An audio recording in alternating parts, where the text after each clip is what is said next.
Hello friends, CSIR net life sciences का immuno techniques का western blotting topic का ये थर्ड पार्ट है। इससे पहले हमने इम्यूनो टेक्निक्स में एलाइजा पढ़ चुके हैं, रिया पढ़ चुके हैं और नेक्स्ट वाला जो प्रोसीजर है वो वेस्टर्न ब्लॉटिंग पढ़ रहे हैं। तो अभी तक हम 2 पार्ट्स पढ़ चुके हैं इसके। वेस्टर्न ब्लॉटिंग क्या होती है, प्रोसीजर क्या है, पेज कैसे किया जाता है, प्रोटीन सैंपल कैसे प्रिपेयर होता है, इलेक्ट्रोफोरेटिक ट्रांसफ़र कैसे किया जाता है, ट्रांसफ़र सैंडविच कैसे बनाया जाता है एंड ब्लॉकिंग का मतलब क्या होता है। अब हम थर्ड पार्ट में antibody probing, washing, protein detection, stripping and probing and image analysis और वेस्टर्न ब्लॉट का एप्लीकेशन और उसकी लिमिटेशंस देखेंगे। तो हम हमारा थर्ड पार्ट स्टार्ट करने जा रहे हैं। एंटीबॉडी प्रोबिंग क्या होता है वेस्टर्न ब्लॉटिंग में। जब ब्लॉटिंग कंप्लीट हो जाती है और आप अपने ब्लॉट को ट्रांसफ़र भी कर चुके होते हो नाइट्रोसेल्यूलोज मेम्ब्रेन पे और ब्लॉकिंग भी कर चुके होते हो, तो आपको क्या करना होता है, उस ब्लॉट को इंक्यूबेट करना होता है एंटीबॉडी के साथ में। आप एक या एक से ज़्यादा एंटीबॉडी से उसे डिटेक्ट करने के लिए यूज़ कर सकते हो। तो ये एंटीबॉडी प्रोबिंग की जाती है बेसिकली डिटेक्शन के लिए। तो स्पेसिफिक एंटीबॉडी आपका जो प्रोटीन है वो किस लोकेशन पे प्रेजेंट है इसको डिटेक्ट कर सकता है। तो ये बेसिकली किस रिएक्शन पे बेस्ड होता है, एंटीजन और एंटीबॉडी बाइंडिंग रिएक्शन के ऊपर बेस्ड होता है। अनलेबल्ड प्राइमरी एंटीबॉडी को पहले हम यूज़ करते हैं। तो अनलेबल्ड होती हैं तो आपको ऑब्जर्व होगी नहीं, तो सबसे पहले आप अनलेबल्ड प्राइमरी एंटीबॉडी को यूज़ करते हो, ये जाके प्रोटीन पे बाइंड हो जाती हैं। उसके बाद में आप लेबल्ड सेकेंडरी एंटीबॉडी को यूज़ करते हो जो प्राइमरी एंटीबॉडी पे बाइंड करती है और आपको कलर के थ्रू डिटेक्शन हो जाता है। सेकेंडरी एंटीबॉडी हमेशा एंजाइम से लिंक्ड होती है, एलाइजा में हमने देखा हुआ है। तो सेकेंडरी एंटीबॉडी एंजाइम से लिंक्ड होती है और वो क्रोमोजेनिक रिएक्शन शो करती हैं। सेकेंडरी एंटीबॉडी मोनोक्लोनल भी हो सकती है और पॉलीक्लोनल भी हो सकती है। सेकेंडरी एंटीबॉडी ना सिर्फ लेबल पहचानने में हेल्प करती है जबकि ये सिग्नल को एम्पलीफाई भी करती है। सिग्नल जो सेकेंडरी एंटीबॉडी से एमिटेड होता है फिर इसको मेजर कर लिया जाता है और आपका जो प्रोटीन है मेम्ब्रेन में कहाँ पे प्रेजेंट है ये आप डिटेक्ट कर लेते हो। वॉशिंग क्यों की जाती है, जो भी अननेसेसरी अनबाउंड एंटीबॉडी होती है वो एक तरह का पुअर डिटेक्शन देती है या फॉल्स सिग्नल देती है। इसके लिए हमें उसे वॉश ऑफ करके रिमूव करना होता है। इस प्रोसेस को वॉशिंग कहते हैं। तो जो भी अनबाउंड एंटीबॉडी है उसे मेम्ब्रेन से हटाना होता है, इसे हम ब्लॉट की वॉशिंग कहते हैं।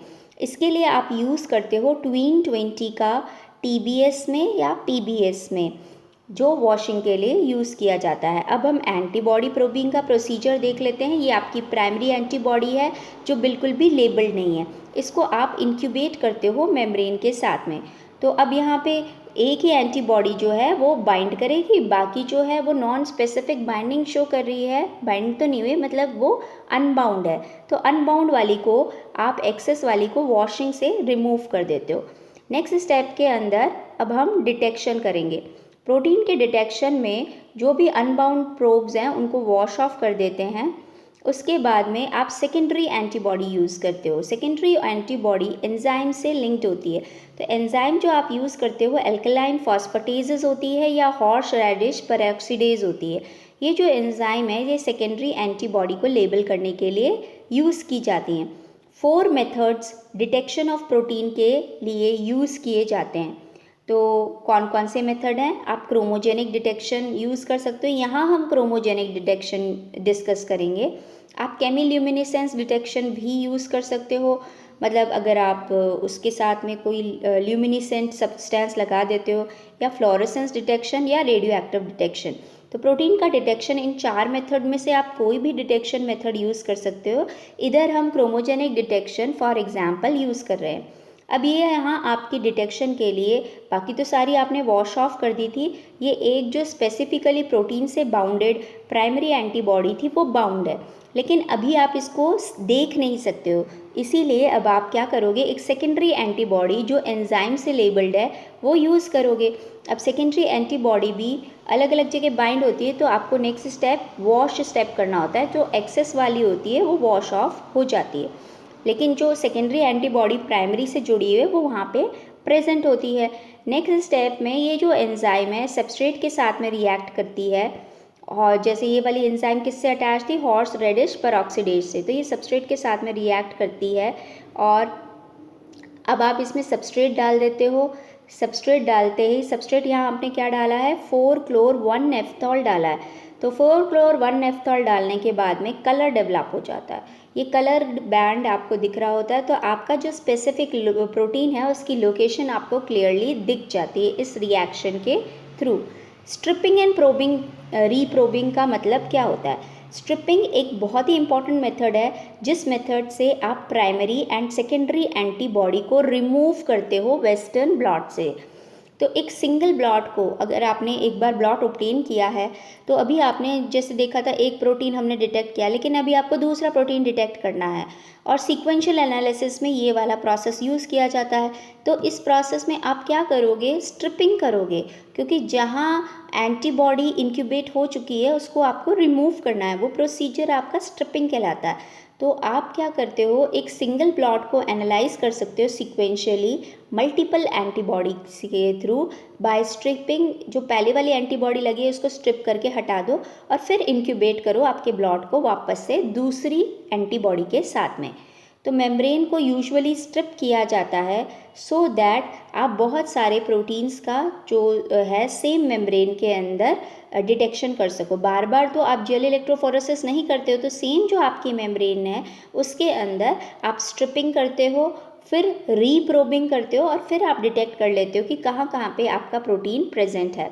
तो ये यूजुअली ये प्रैक्टिस तब यूज़फुल होती है जब आपके पास में सैम्पल लिमिटेड है, अदरवाइज़ आप रीजेल इलेक्ट्रोफोरेसिस करके वापस से ये प्रोसीजर यूज़ कर सकते हो। स्ट्रिपिंग के कौन कौन से मेथड हैं? स्ट्रिपिंग के 2 मेथड होते हैं, एक हीट या डिटर्जेंट मेथड होता है और एक लो पीएच मेथड होता है।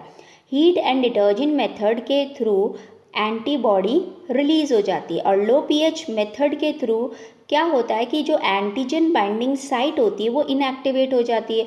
तो जब एंटीजन बाइंडिंग साइट ही इनएक्टिवेट होगी तो अपने आप ही एंटीबॉडी रिमूव हो जाती है। दोनों ही प्रोसेस में हमें एंटीबॉडी रिमूव करनी है, तो वो इस प्रोसेस से फिर रिमूव हो जाती है। तो स्ट्रिपिंग के अंदर सबसे पहले आप माइल्डर स्ट्रिपिंग सोल्यूशन यूज़ करते हो, तो ये अगर इनकम्प्लीट होता है तब आप हार्शर स्ट्रिपिंग सोल्यूशन यूज़ करते हो। क्वांटिटेटिव अगर कंपैरिजन करना है आपको प्रोटीन एक्सप्रेशन का बिफोर या आफ्टर मेम्ब्रेन स्ट्रिपिंग, ये हम रिकमेंड नहीं करते हैं। तो क्वांटिटी अगर फाइंड आउट आपको करनी है तो स्ट्रिपिंग प्रोसीजर आप फॉलो नहीं करते हो। क्वालिटी अगर सिर्फ लोकेशन फाइंड आउट करनी तब आप स्ट्रिपिंग प्रोसीजर को यूज़ करते हो। तो हम कौन सा बफर यूज़ करते हैं और कंपोनेंट्स कौन से होते हैं? स्ट्रिपिंग सोल्यूशन 1 जो हार्शर होता है ये बाद में यूज़ किया जाता है। स्ट्रिपिंग सोल्यूशन 2 ये माइल्डर होता है, पहले ये यूज़ किया जाता है। अगर ये काम नहीं करता है तब हम स्ट्रिपिंग सोल्यूशन 1 को यूज़ करते हैं। तो स्ट्रिपिंग सोल्यूशन 1 में 100 मिलीमोल्स 2 मरकैप्टो इथेनॉल होता है, 2% एसडीएस होता है, 62.5 मिलीमोल ट्रिस HCl होता है, और इसका pH 6.7 तक एडजस्टेड होता है। स्ट्रिपिंग सोल्यूशन 2 के अंदर जो हम यूजुअली पहले यूज़ करते हैं इसमें 25 मिलीमोल ग्लाइसिन HCl होता है, 1% SDS होता है, 62.5 मिलीमोल ट्रिस HCl होता है, और pH इसका एडजस्टेड होता है 2 पे। तो ये एसिडिक pH वाला होता है stripping solution 2। Analysis and imaging हम कैसे करते हैं? तो ये एक लास्ट और मेजर स्टेप है इस टेक्निक का। तो इसके लिए हम जो भी सिग्नल्स डिटेक्ट हो रहे होते हैं उसको एक्सरे फिल्म पे, क्योंकि मैंने आपको डिटेक्शन के अलग अलग मेथड बताए थे, क्रोमोजेनिक है, रेडिएशन बेस्ड भी है। तो अगर रेडिएशन बेस्ड है तो आप उसे एक्सरे फिल्म पे या स्कैनर या CCD charged couple device camera पे देख सकते हो विजिबल बैंड के थ्रू। और जो मॉलिक्यूलर वेट होता है प्रोटीन का वो भी एस्टिमेट किया जा सकता है, जो मार्कर प्रोटीन है उसके अमाउंट के साथ में, उसके बैंड की इंटेंसिटी के साथ में कंपेयर करके। क्वालिटेटिव और क्वांटिटेटिव एनालिसिस आसानी से किया जा सकता है जिस भी प्रोटीन की आपको स्टडी करनी है। ये एक CCD है, चार्ज्ड कपल डिवाइस कैमरा, जिसके थ्रू आप डिटेक्ट करते हो। वेस्टर्न ब्लॉटिंग में इसको यूज़ किया जाता है और इसके थ्रू आप प्रोटीन के बैंड्स ईजीली डिटेक्ट कर सकते हो। एप्लीकेशन क्या होती है वेस्टर्न ब्लॉटिंग की? तो वेस्टर्न ब्लॉटिंग का यूज़ आप कर सकते हो इम्यूनोग्लोबुलिन्स की फ्रैक्शंस को प्योरीफाई करने के लिए। एलाइजा को डिटेक्ट एलाइजा से बेटर वेस्टर्न ब्लॉटिंग को यूज़ किया जाता है, या वेस्टर्न ब्लॉटिंग को भी यूज़ किया जाता है HIV के डायग्नोसिस के अंदर। वेस्टर्न ब्लॉटिंग को लाइम डिजीज़ के डिटेक्शन के लिए भी यूज़ किया जाता है। वेस्टर्न ब्लॉटिंग टेक्निक एक डेफिनेटिव टेस्ट है BSc का, जो कि कॉमनली जानी जाती है मैड काउ डिजीज़ के थ्रू। कन्फर्मेटरी टेस्ट है वेस्टर्न ब्लॉटिंग हेपेटाइटिस बी का। और अगर आपको कोई बायोमार्कर्स एनालाइज करने हैं जैसे हार्मोन्स, ग्रोथ फैक्टर, साइटोकाइंस, तब भी आप वेस्टर्न ब्लॉटिंग टेक्निक यूज़ कर सकते हो। इस टेक्निक को जीन एक्सप्रेशन की स्टडीज़ में भी यूज़ किया जाता है। लिमिटेशंस क्या है वेस्टर्न ब्लॉटिंग की? बहुत ही डेलिकेट और बहुत ही टाइम कंज्यूमिंग प्रोसेस होता है। 1 मिनट की भी गड़बड़ आपका पूरा प्रोसेस ख़राब कर देती है। इनकरेक्ट लेबलिंग अगर हो जाए तो ये क्यों हो सकती है इनकरेक्ट लेबलिंग? क्योंकि सेकेंडरी एंटीबॉडी कहीं और भी रिएक्ट हो सकती है इस वजह से। इसके कारण कभी कभार एरर वाले बैंड बन जाते हैं, नकली बैंड बन जाते हैं, दिख रहे होते हैं, और कभी कभार बैंड नहीं भी दिखते हैं अगर प्रॉपर तरह से ट्रांसफ़र नहीं होता है। वेल ट्रेन टेक्नीशियन चाहिए होता है जिसको ये आती हो technique.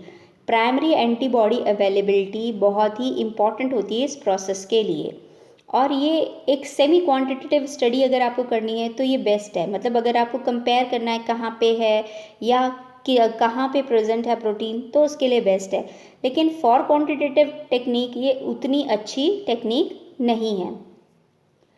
This was the third part of western blotting. Fourth part में हम वेस्टर्न ब्लॉटिंग से रिलेटेड CSIR नेट के प्रीवियस ईयर के क्वेश्चंस करेंगे। My self doctor Aarti Sharma from Siddhivinayak institute of life sciences. कोई भी डाउट हो तो आप मुझे ईमेल कर सकते हैं या व्हाट्सएप कर सकते हैं। पसंद आए तो शेयर एंड लाइक ज़रूर करना। Thank you.